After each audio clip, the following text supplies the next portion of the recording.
Hey, what is going on, everybody out there? This is Jakejames Lugo. Welcome to the channel and welcome to this brand new JJ's One Man Podcast. I hope all of you have been doing very well. There's a lot of great content on the channel now if you haven't already seen it. A bunch of new unboxing stuff, some gameplay related things, including some stuff on some indie games that went onto the channel not too long ago. Check that out when you guys can. But today, for this podcast, we're talking about one of my favorite subjects. We're talking about Star Wars. Why? Because there's a lot of Star Wars stuff to discuss, more particularly on the negative end of things, but we're going to be critical of a few things because I feel like some of the stuff that's come out in the news is worth actually discussing in a very critical sense. The main thing is that it's been a really weird time for Star Wars content for a variety of reasons. Not only is there a lot of changes going on in Hollywood right now, obviously with the writer's strike, with the WGA, the SAG-AFTRA strike, all that stuff, but on top of that, there's been a lot of weird things going on at Lucasfilm, just in general, between the release of Indiana Jones and the Dial of Destiny, a lot of stuff going on behind the scenes with many of the Star Wars projects, which is what we're more concerned about. There's a lot of things all over the place. So let me take a sip of this coffee because we got a lot to discuss here, right? So, a couple things came out in the news. Number one, about this Lando series. This Lando series, I've even talked about a few times in past episodes of this podcast. I've talked about it with some friends here and there. I didn't think that this Lando series was actually getting made. Why? Because there was like no chatter about it ever since it initially was announced. Now, funny thing, recently within the last few days, it came out that they changed writers for the Lando show. Now it's actually going to be Donald Glover, Childish Gambino himself, the guy who plays Lando, is actually going to be writing this show, or at least helping to write it out with his brother. They're actually going to pen the entire script of all the different episodes on the series.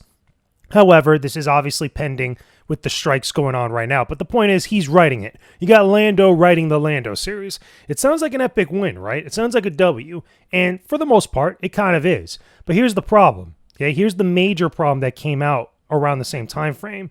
The original showrunner, the original writer for the Lando show, okay, what's his full name? His first name is Justin Simien, okay, or Simeon. Justin Simien found out that he was replaced on the show via social media. Now, I've talked about this in relation to Star Wars a few times. This is the absolute worst thing to do. This is not a good look, whatsoever. It's not the first time it's happened. This actually happens with Gina Carano a while back. Now, obviously, that situation was radically different than this, and there's a lot of feelings and emotions that come with that. But for the sake of this discussion, we're just going to solely talk about the idea of finding out you've been fired or replaced via social media or via the news, rather than an actual courtesy call. I think this is the worst thing that Lucasfilm could have done. I don't know if that was a Disney call, to be honest with you. I really don't think that was a Disney move because I'm pretty sure they would have called up Justin, let him know, listen, we're going in a different direction. But this is like a pattern already at this point with Lucasfilm. And there's been other stories here and there floating around about people finding out about this over social media. I think this is horrible. I think that at least Lucasfilm should have at least called him up and at least, talked with him, figured something out, because that's got to be the worst feeling in the world when you're working on a Star Wars project and it's really the other side, really Lucasfilm and your bosses that are dragging their feet, only to find out that, guess what, you're not part of the show anymore because they're doing this over here. That's got to be the absolute worst feeling in the world. And I can't blame Justin for feeling a little bit salty about that because I look at all the stories going on line and he's praising Donald Glover. And, obviously nobody hates Donald Glover for this. It's not his fault for taking up the actual writing duties of this show. But you do have to put a lot of egg on Lucasfilm's face for doing something like this. And I can't blame him if he's a little bit hesitant to actually work with Lucasfilm going on, from this point forward. Because nobody should deserve that. I mean, with all the craziness that happened with Gina Carano a while back, outside of her own individual situation, I don't think she should have found out that she was fired via social media. I think that's the absolute worst thing to do. There's just so little class in doing that and such disrespect. And it feels like it's a very social media, very young kid thing to do. To announce and make this big announcement and, tell everybody this person's no longer part of this. Or you just don't even have the respect or dignity to call the other person and be yo, listen, we're not doing this with you anymore. We're going in a different direction. It seems so easy and so simple, yet they're doing something like that. I think that is absolutely horrible. And to be honest with you, you have to blame someone like Kathleen Kennedy for that. Because again, a lot of people don't like the idea of bringing her up as taking the blame for a lot of these different things. But like I've said in previous podcasts, the buck stops with Kathleen Kennedy. She is the head of Lucasfilm. She is the one to make sure that not only the company not only looks good in the eyes of the public, but also that things are getting done. And this type of stuff, outside of Lando not being done for a long time at this point, I mean, it's been what, a couple years since they've actually announced the Lando series? I want to say, give or take it, like it's been a while. I probably got my timing wrong, but it's been a hot minute since Lando, the series on Disney Plus, was announced during Star Wars Celebration. Like, it's been a hot minute, and they haven't done anything with it. So now when you have that, on top of everything else that happened in Lucasfilm, on top of this type of thing, it just looks pretty bad. And you have to be like, yo, Kathy, what's going on over there? Like, Kathy, what are you doing? Like, I know everybody's been bringing up the idea that she's going to be leaving sometime soon, and we'll talk about that for a bit. Basically, Kathleen Kennedy might be exiting Lucasfilm because there's been a lot of reports that she's not going to re-up her contract. And partially, I cannot blame her because of all the stress and the craziness that's happened these last, 5, 6, 7 years, give or take. But still, like, a lot of these things they're all happening all over the place. And it just makes this stuff look that much more worse. It makes her time being the head of Lucasfilm look even more like dire for a lot of people. It might not necessarily be right. It might not necessarily be wrong, but it does look that way from the outside looking in. There could be any number of reasons why some of these things are allowed to permeate or just kind of loom and just like linger around. But from the outside looking in, as a fan of Star Wars, I'm the type of Star Wars fan that Lucasfilm really should be catering to, because I'm the guy that gets up at mad late at night, 2, 3 a.m. to watch their new shows as they drop on Disney Plus. I'm the type of guy that's there day one or during those preview showings watching their movies. I'm the one that's possibly going to buy their merch. And this applies to male and female. I'm not talking about gender. I'm talking about just a general fan that loves Lucasfilm and loves Star Wars, for that matter. I saw Indiana Jones and the Dial of Destiny in theaters. I went to the Dolby Theater. I'm the type of fan they should be catering to right now. But to be honest with you, their actions and a lot of different things, and the way that not only their representatives talk about people or talk to people, as well as their stars that are part of these projects, feel like they just don't care or don't like someone like me. Which is a shame, because I'm the type of person, you multiply me times millions, that keeps them in business. And it's really weird and really awkward, and it's a shame, because I don't remember this type of feeling years ago when the prequels were still around, or even before. No, I shouldn't say before. I should say right afterwards, because when the Clone Wars series came out, before Disney got sold to Lucasfilm, before George Lucas stepped away from everything, you never really heard stuff like this from anybody, whatsoever, right? And it sucks, because it feels like, when one thing is done, another thing pops up. When one thing you feel like is over with and we can kind of move on and get back to basics, another thing pops up. And it's all under Kathleen Kennedy's watch. Again, not to harp on her as many people have already, but it's the truth. There's no other way to really look at this.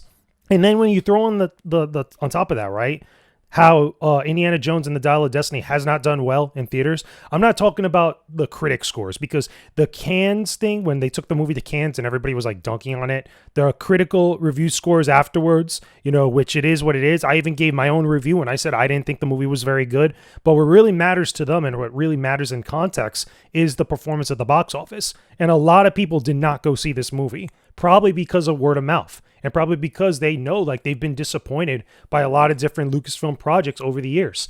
I think really in Indiana Jones's case, it was really the word of mouth that really ruined a lot of things. But you throw that on top of everything else, and you start to see this pile of craziness, this pile of nonsense, and this pile of just stuff that's happened when Kathleen Kennedy was running Lucasfilm, or the head of Lucasfilm, and it does not paint a very good picture. So I cannot blame her for wanting to step out, or at least, wanting her to step away from running that show over there, running that company. Because I think at this point, they need some new blood over there. They need some people that could actually maybe do things a little bit differently. Here's the other thing too, and this is a great segue to talk about more of the Acolyte, because I think the Acolyte is the one that's got some real looking problems right now with the way that whole group, okay, whether it was the director, Leslie Headland, or some of the actors and actresses that they've been talking about this show, it's starting to give off some bad vibes. I clearly got a bad feeling about this, and I'm not the only one out here, okay? So the main thing with the Acolyte, there's a couple things that came out in some of the trades, okay? Number one, that there's going to be a lot of Jedi, which sounds good. We got no problem with Jedi here. I think Disney Star Wars or the new Lucasfilm Star Wars needs more Jedi, okay? Because we could always use some more Jedi out here, which is great. But here's the other problem, okay? Some of the statements that have been made about this show have been really weird and to me, really dumb things to say. One quote that came out, it was actually printed in Entertainment Weekly, and it's been shared around all over the place, that the Acolyte is not going to have blasters in it, and it's a show without any wars. Now, ruminate on that, or at least simmer on that for a second, right? The idea that Star Wars has no wars going on in it, like, I get it. There's, a war doesn't necessarily need to be like a grand thing. It could be a war between the Jedi and the Sith. It could be a war between two Sith apprentices or whatever else. Whatever this show is going to be. Because I'll be honest with you, there's been a lack of really solid, concrete information about this show that is not necessarily getting to the personal views and the personal political stances of some of these actors and actresses, or Leslie Headland, or any of these other things. A lot of this other stuff that I don't care about as a fan, that is more talked about than the actual content and the context of the show. The only things that I really know that are concrete is that it takes place about 100 years or so prior to the start of episode 1, The Phantom Menace. There's going to be more Sith than Jedi that the show is going to focus on, because it's about the bad guys, which I'm totally down with. I'm interested to see something like that. But when you start throwing in like, okay, there's going to be no blasters, there's going to be no wars, it's going to have all these other things that it's going to be really focusing on. Like, I'm cool with female leads. I'm cool with, diverse casts and all these other things. That's fine. But what is the content and the context of what's going on in the Star Wars universe with this show? Tell me more about that. Show me some characters. Like, I haven't even really seen a lot of like postings about this show, about characters and what exactly they're all about. Like, obviously, we're going to get a lot of that from the show themselves. But if you notice in the past, we've heard about specific characters and given a little bit more backstory about them, more so than what we've gotten with this show. Outside of it being taking place during the end of the High Republic, which is like the very tail end of the High Republic, which I'm fine with. Again, we're getting right into the prequel saga right after that. But still, I want to know more about these characters. We know more about some of the characters from Ahsoka, even before we got these new trailers recently, than we do about any of the characters in the Acolyte. Now, a couple other thoughts, especially about that no blaster thing. The whole no blaster thing, I think, was a stupid thing to say. I think it was a very stupid thing to say, because I think it gives off this perception like they're trying to change things for the sake of changing things and making these adjustments and making these narrative choices without any reasoning behind them. This whole blaster thing, the first time I heard that, outside of me thinking that it was very stupid, there was one other thing that I thought that this show could actually be going towards, which kind of makes sense for Star Wars, right? Here's my thought. If you remember some old school Shaw Brothers martial arts or kung fu movies, or even Kurosawa movies, obviously there's a lack of projectile weapons like firearms, guns, blasters, whatever else you want to call them. Blasters in the context of Star Wars, right? Where the fighting and the conflict and the clashes and the wars, quote unquote, were more like hand-to-hand combat stuff, in this case being lightsabers. If that's the reasoning for this show making a statement like that and going in this direction, then I'm totally behind it, because then it's like classic martial arts films, which is what also, again, specifically Kurosawa, really inspired Star Wars, the original Star Wars saga. And I'm totally fine with that. But that's not the sense that I'm getting in these interviews. That's not the sense that I'm getting in these statements from many of the stars, many of the people behind the scenes. That's not what I'm getting at all, like whatsoever. And that sucks, because if you're going to make a statement like that, I think you have to also show some other stuff that gives me a reasoning of why and gives me some sort of clarity about it. Because I get it. One of the actors came out and said, there's a lack of guns, which personally, as someone who loves fighting and stunts and stuff, I love, because it gives you that body-to-body choreography, that dance feeling, which is fine. But understand, you are in the universe of Star Wars. You are in the universe of a galaxy far, far away. There's going to be blasters, even if the Jedi and the Sith never use them, which, by the way, in many times, both in Legends and in canon, there's been Jedi and Sith that have used blasters, that have used other weapons besides lightsabers. Even melee weapons like Viro blades and stuff. They've used all types of weapons. The thing is that blasters and this stuff is in pretty much a huge part of that universe. It's part of the DNA of Star Wars. So removing that, it would not only make things a little bit awkward, but there's got to be a reasoning for it. Like if the Jedi and the Sith, okay, or at least the Sith that we're going to be following in this series, if they're in this area, like in an old Sith temple or an old Jedi retreat or location where the Jedi go to go do some stuff, and one of the rules of entering this place is like not bringing blasters, then I get it. But you got to tell me that in the series, or you got to make it clear prior to the series coming out without us assuming the worst by not saying anything.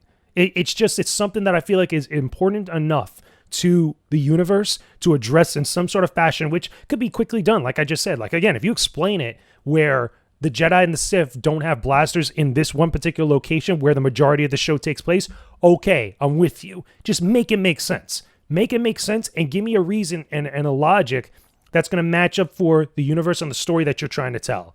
But put in the effort to do so, because just seeing these different statements on Variety, Entertainment Weekly, IGN, all these places like that, that's not helping. That's not helping at all.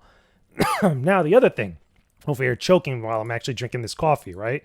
The other thing, too, is that we have to talk about the way that these other Acolyte stars and people have been talking about this show. And I've spoken about this a few times before any of this Blaster and No Wars thing, right? Let's talk about why is it that, like I mentioned earlier, that this show is more being passed around and talked about in the sense of like what it's trying to do with stuff outside of Star Wars. Okay. Again, no problem with diverse cast. That's great. I don't got no problem with female leads. That's great too. I got no issue with directors or showrunners trying to do something different with Star Wars.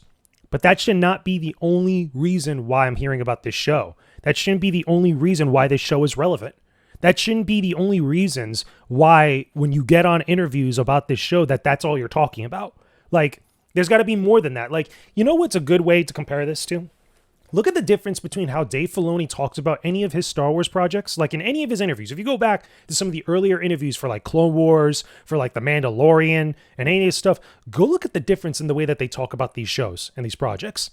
And you don't even need to just look at Dave Filoni. Look at anybody else that's involved with them, like Giancarlo Esposito. Go look at Pedro Pascal. Go look at Rosario Dawson or anybody, Katie Sackhoff, any of these other people, the way they talk about these shows and about these projects, about their characters, about their stories and stuff. You really didn't hear about a lot of this stuff, that the way that the Acolyte actors have been talking. Like, I get it. You're probably playing a powerful female character, which is great. We hear those buzzwords way too often in Hollywood nowadays because I think people and projects and studios just throw them in there because they get attention. But there's nothing wrong with that. But is that it? Is that all you're bringing to the table? Is that all that you're contributing to the Star Wars universe? Because keep in mind, this is the same type of things that we saw about Reva before the Obi-Wan Kenobi series came out. And look how that turned out. Because I feel like people really wanted to give that character a chance, really wanted to give that actress a chance for Moses Ingram. And it ended up being disappointing. And then, not even Moses Ingram, because I don't think it was Moses Ingram that put that out there on fans, but it was really other Lucasfilm people that put it out on fans saying that they were being one way or another towards her, whether it was being racist or bigoted or anything else like that, just because a lot of them were displeased with how that character was. And by the way, a story that really shouldn't have never involved her at all in the first place. Because it was supposed to be a story about Anakin and Obi-Wan. That was supposed to be the focus, and the show and the way the show was made was trying to focus on this other character that people were not there for. Like, that's the issue here. And that's, at the time, prior to the show coming out and completing, that was the same type of stuff we only heard about Reva and about her character and about all this other stuff going on outside of just Obi-Wan Kenobi and Anakin Skywalker, which is what that show was supposed to be. So when I look at The Acolyte, and outside of the very small details that I mentioned before about what the show is, this is all the other type of stuff that we have about it, that anybody could latch onto, that anybody could really discuss. It's like, what do you say to that? Like, I think that most Star Wars fans, myself included, we're cool with different types of projects. We're cool with different types of characters and different types of, heroes and villains. It's a very diverse galaxy in a far, far away. And I think that a lot of people, especially those that are starting to work on these projects, seem to forget that. Star Wars, when it came to having diverse and very inclusive, cast and inclusive audiences, Star Wars was really one of the first big pop culture sensations that really kind of put an emphasis on that, but did it in a way that was both classy and clever. I mean, outside of Princess Leia, these are points that have been hounded on so many times in various other places, but they're totally true and they're totally worth re-mentioning. Princess Leia was one of the biggest female leads or female main cast members of any project back in the day from the 1970s, the end of 77, like that. And then you get Lando in the sequel with Lando Calrissian. I've heard the jokes. I've heard the crazy statements about how there's only one black guy in the galaxy and stuff. And I get it. That was maybe relevant for a time. But I think that Star Wars at this point has grown so much that we do have a huge, diverse cavalcade of characters and people and species within a galaxy far, far away at this point. So those don't really hold true anymore. And I think also, keep in mind, a lot of different actors and actresses of all colors and stuff have also played other things besides humans, in various different projects, both live action and animated, which I think is just as equally important. But the problem is, though, is then when you're starting to focus so much on just these things, and that's the reason why this show is being made, or this is the reason why this show should be discussed amongst people, or why you only discuss the show in that one lens, I think that's a problem. And I think that might be a red flag for maybe there's other aspects of this show that might not be that good. Because again, we saw the same thing happen with Obi-Wan Kenobi, and a lot of people are very divided on Obi-Wan Kenobi. A lot of people dislike that show more than they like it. And I would even say the same thing about Andor. I feel like Andor, there's a lot of people that have like this revisionist mindset that the show is actually good when it really does not feel like Star Wars. And the reason why I could say that is because I was the guy, again, like I mentioned earlier, I was the guy being up at past 3 a.m. to watch every single one of these episodes on Disney+. I'm the fan that's there for you regardless of the project. And I'm still also the same one that's saying stuff like that. That's saying like, yo, this does not feel like Star Wars. There's something wrong here. I don't want to see homeboy eating his cereal all this time, trying to act like there's some deeper meaning behind all this other stuff when it really doesn't feel like Star Wars. By the guy who came out and said that he was trying to make a show that didn't feel like Star Wars. It's like, come on now, guys. Like, for real. I'm staying focused on the main point, right? Okay.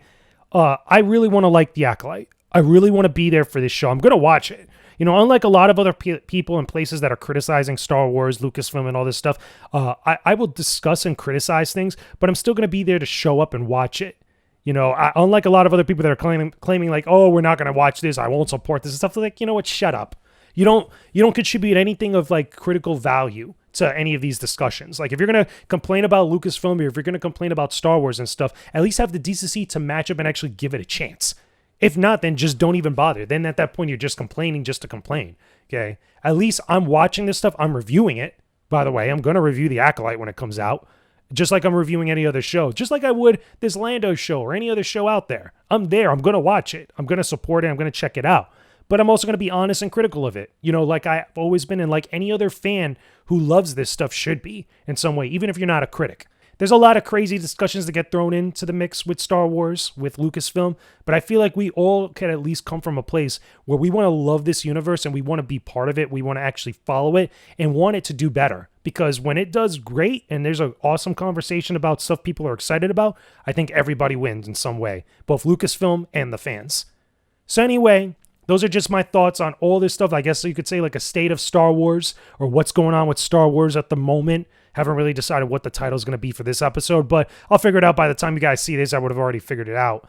Let me know some of your thoughts about Star Wars, Lucasfilm, The Acolyte, the upcoming Lando show, any of the movie stuff, because again, we didn't even discuss any of the Dave Filoni stuff that's probably going to be happening with The Mandalorian, as well as also his Mandoverse stuff, that movie that's supposed to be like a big compilation of everything with Ahsoka and other things like that. Like, we didn't even really discuss Ahsoka, and that's coming up like this month.